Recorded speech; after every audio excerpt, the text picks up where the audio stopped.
I'm Elizabeth Harrison, the convener of the Speech Pathology Masters Program, also in linguistics, and also have an interest in language, but particularly taking a focus on language disorder. That's how we end up being in the linguistics department. Career opportunities for speech pathologists are for people who are interested in health professions. Obviously this speech pathology fits into the category of allied health professions. We're not nurses and we're not medical officers, but we're part of the allied health professions. And speech pathologists specifically work with children and adults who have impairments in communication. And specifically work on assessing and rehabilitating with those people, rehabilitating their communication disorders. In terms of the range of disorders that are covered by speech pathologists, they are all sorts of things, so that language impairments are included, but also disorders of speech and voice and fluency and swallowing. That's our sort of scope of practice across those areas in both children and adults. Speech pathologists who are qualified in a degree program in Australia that's accredited by Speech Pathology Australia are actually able to take their degree, their qualification professionally to work internationally. It's recognised in other countries as well as in, of course, all states of Australia. So you might study at Macquarie University in New South Wales, but you're qualified to work in, for example, in Perth. Most speech pathologists work in hospitals and community-based clinics. The health sector is one of the major employers of speech pathologists, so the public sector. A lot of speech pathologists in other states, not so much in New South Wales, but a lot of speech pathologists end up being employed in the school system. Again, not working as classroom teachers, but working with the children in the school who've been identified as having communication disorders. Another employer of speech pathologists around Australia particularly are services that deliver rehabilitation for people with disabilities, generally referred to as the not-for-profit sector. And a large and growing sector of health service delivery in Australia, including speech pathology, is private practice. So a few words about the structure of the speech pathology degree program here at Macquarie. It is offered as a 2-year full-time degree, and it's only in on-campus delivery mode. There's no off-campus or distance part of the program, and we only offer it as a full-time degree. So it starts in the first semester of every year. There's an intake, and it continues for the following 2 years. There's 64 credit points across the 2 years, so it's quite an intense 2 years. There's a lot of things to be studied. During those 2 years, and as part of those 64 credit points, students complete a minimum of 7 practicum placements. These are all organised for students. We organise them for you and tell you which one you're doing next. And they basically alternate between paediatrics and adults across the 2 years.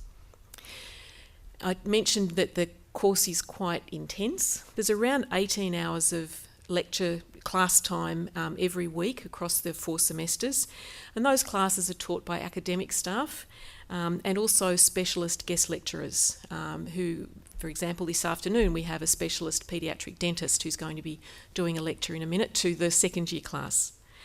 The degree is accredited by the Speech Pathology Association of Australia, which means that on graduation students are fully qualified, as I said, to work anywhere in Australia, and also with some other requirements to be able to work internationally as well. We do have some prerequisite undergraduate units. So of course, in order to get into a master's program, you need to have a bachelor's degree, but there also need to include some undergraduate units in linguistics, and there are these. Introduction to Linguistics, which is a prerequisite to study in phonetics and phonology. Language acquisition and speech physiology.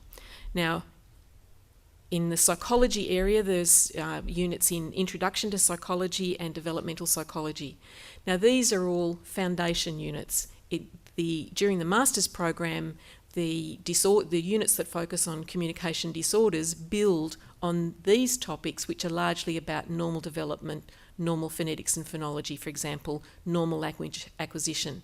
Inside the master's program, there are other courses at master's level on disorders of phonetics and phonology and disorders of language. So that's why the foundation units are there. So the entry pathways here at Macquarie, most students who come into the program are studying in the Bachelor of Speech, Language and Hearing Sciences, Speech, Hearing and Language Sciences actually, I got them in the wrong order, my apologies. That degree includes all of those prerequisite units.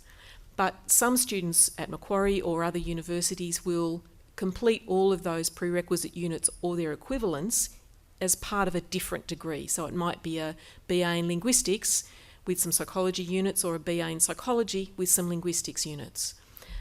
So there's various ways to do that. The other pathway we have is an undergraduate degree in any field, plus what's called a graduate diploma of speech and communication. And that course will be changing over the next 18 months, but there is still, we will be taking entry into that program that will start in session 3 of this year. And that graduate diploma includes all of those prerequisite units that we require for the master's program. So if you had a background, for example, a bachelor's degree in an area like some business area, so no linguistics, no psychology, you could study that graduate diploma of speech and communication, gain all of those prerequisite units, and then be eligible to apply for the Masters in Speech Pathology. We require a credit average in previous studies and an English IELTS in all subtests. Obviously, dealing with people with who have communication disorders, quite a high level of English language competence is required. We also require, as part of the application, a personal statement, and the program has a small number of Commonwealth supported places each year. We're expecting those to be continuing again for next year. If you'd like to know more about speech pathology, I'd suggest that's a good website to go to. That's a screenshot of the front page of that website, and in the middle of the website front page, there's a video which has, I think it's about 10 to 13 minutes, and it's a really nice overview of the scope of practice of speech pathologists. So if you want to know what is it that speech pathologists do, that's a good way to find out. Another way is to, if you're interested in specifically in speech pathology and audiology, which you're about to hear more about, we have a special information night for those applicants that's coming up soon.